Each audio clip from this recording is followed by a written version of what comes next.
매일 아침 하나님과 함께 누리는 하늘의 양식, 오늘 만나. 제7장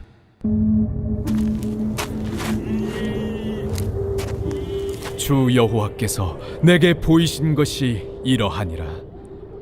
왕이 풀을 벤 후 풀이 다시 움돋기 시작할 때에 주께서 메뚜기를 지으심에 메뚜기가 땅의 풀을 다 먹은지라. 내가 이르되 주 여호와여, 청하건대 사하소서. 야곱이 미약하오니 어떻게 서리이까 하매 여호와께서 이에 대하여 뜻을 돌이키셨으므로 이것이 이루어지지 아니하리라. 여호와께서 말씀하셨느니라. 주 여호와께서 또 내게 보이신 것이 이러하니라. 주 여호와께서 명령하여 불로 징벌하게 하시니 불이 큰 바다를 삼키고 육지까지 먹으려 하는지라. 이에 내가 이르되 주 여호와여, 청하건대 그치소서. 야곱이 미약하오니 어떻게 서리이까 하매 주 여호와께서 이에 대하여 뜻을 돌이켜 주 여호와께서 이르시되 이것도 이루지 아니하리라. 또 내게 보이신 것이 이러하니라. 다림줄을 가지고 쌓은 담 곁에 주께서 손에 다림줄을 잡고 서셨더니 여호와께서 내게 이르시되 아모스야, 네가 무엇을 보느냐? 다림줄이니이다. 내가 다림줄을 내 백성 이스라엘 가운데 두고 다시는 용서하지 아니하리니 이삭의 산당들이 황폐되며 이스라엘의 성소들이 파괴될 것이라. 내가 일어나 칼로 여로보암의 집을 치리라. 오늘은 아모스 7장의 말씀을 봅니다. 아모스 7장부터는 하나님께서 아모스 선지자에게 보여주신 5가지 환상이 나오는데요. 오늘은 그 중에 3가지의 환상을 보게 됩니다. 가장 먼저 등장하는 환상은 메뚜기 환상이죠. 1절에 보면 왕이 풀을 벤 후 풀이 다시 움돋기 시작할 때에 주께서 메뚜기를 지으시매라고 이야기합니다. 왕이 첫 번째 곡식을 베고 나니 메뚜기가 찾아온 거죠. 그리고 그 메뚜기가 이렇게 합니다. 2절에 메뚜기가 땅의 풀을 다 먹은지라. 내가 이르되 주 여호와여, 청하건대 사하소서. 야곱이 미약하오니 어떻게 서리이까 하매 메뚜기가 풀을 다 먹어버렸죠. 그래서 이제 이스라엘에게는 남은 것이 없고 이제 더 이상 설 수 없는 상황 가운데 놓여진 겁니다. 그래서 그때 아모스가 기도하죠. 사하소서. 야곱이 미약하오니 어떻게 서리이까. 그래서 하나님 앞에 용서를 구하고 회복을 구합니다. 그러니 즉각적으로 하나님께서 그 기도를 들으시고 뜻을 돌이키십니다. 3절에 이렇게 이야기하죠. 여호와께서 이에 대하여 뜻을 돌이키셨으므로 이것이 이루어지지 아니하리라. 여호와께서 말씀하셨느니라. 그리고 동일하게 두 번째 환상이 보이는데요. 4절에 보시면 불로 징벌하게 하시니라고 이야기합니다. 그 불이 큰 바다와 육지까지 먹으려고 하죠. 그때 아모스가 다시 동일하게 기도했던 겁니다. 5절에 보시면 야곱이 미약하오니 어떻게 서리이까 이렇게 기도하죠. 그러자 동일하게 6절에서 이렇게 이야기합니다. 주 여호와께서 이에 대하여 뜻을 돌이켜 주 여호와께서 이르시되 이것도 이루지 아니하리라 하시니라. 그리고 나서 세 번째 환상이 나오는 겁니다. 사실 오늘 본문 중 세 번째 환상이 중요한데요. 7절을 보실까요?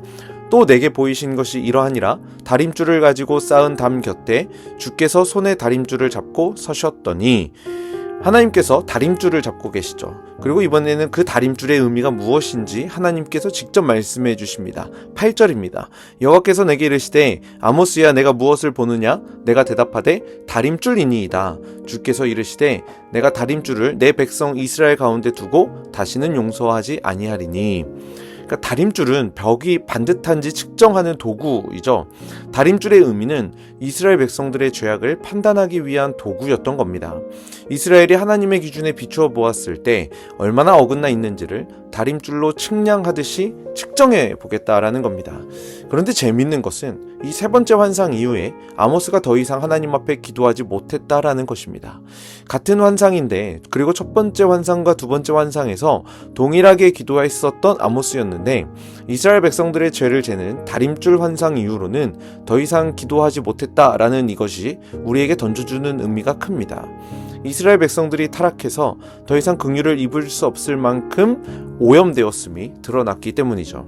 이런 관점에서 아모스의 환상은 우리에게 던져주는, 오늘을 살아가는 우리에게도 던져주는 시사점이 크다고 할 수 있습니다. 하나님은 우리의 죄를 재고 있습니다. 하나님의 기준과 하나님의 의로움의 기준에 미치지 못하는 것들은 심판으로부터 자유롭지 못할 것입니다. 물론 그리스도인들에게는 예수님으로 인해 모든 죄가 용서받았고 우리는 의롭다 여기심을 받는 자들이 되었습니다. 그럼에도 불구하고 우리의 삶을 통해 계속해서 하나님의 다림줄로 우리의 삶을 점검해봐야 합니다. 우리의 삶이 불의함으로 이동하는 순간 우리의 삶 역시 심판으로부터 자유로울 수 없기 때문이죠. 오늘 본문 9절도 보시면 이삭의 산당들이 황폐되며 이스라엘의 성소들이 파괴될 것이라. 내가 일어나 칼로 여로보암의 집을 치리라 하시니라 라고 이야기합니다. 여기서 나오는 산당들은 우상의 신전들이겠죠. 그 신전들이 황폐해집니다. 이스라엘의 성소들도 파괴됩니다. 하나님을 예배한다고 하면서 우상을 섬기는 그들을 향한 심판일 겁니다. 또한 칼로 여로보암의 집을 치시겠다라고 말씀하시죠. 성경에서 여로보암은 불의한 자의 대명사입니다. 계속해서 불순종했고 자신의 이익과 자신의 욕망을 위해서 살아온 이스라엘을 대변하는 자가 바로 여로보암이었습니다. 그들에게 심판의 칼날이 다가옵니다. 이것이 불순종한 이스라엘을 향한 하나님의 심판이라는 거죠.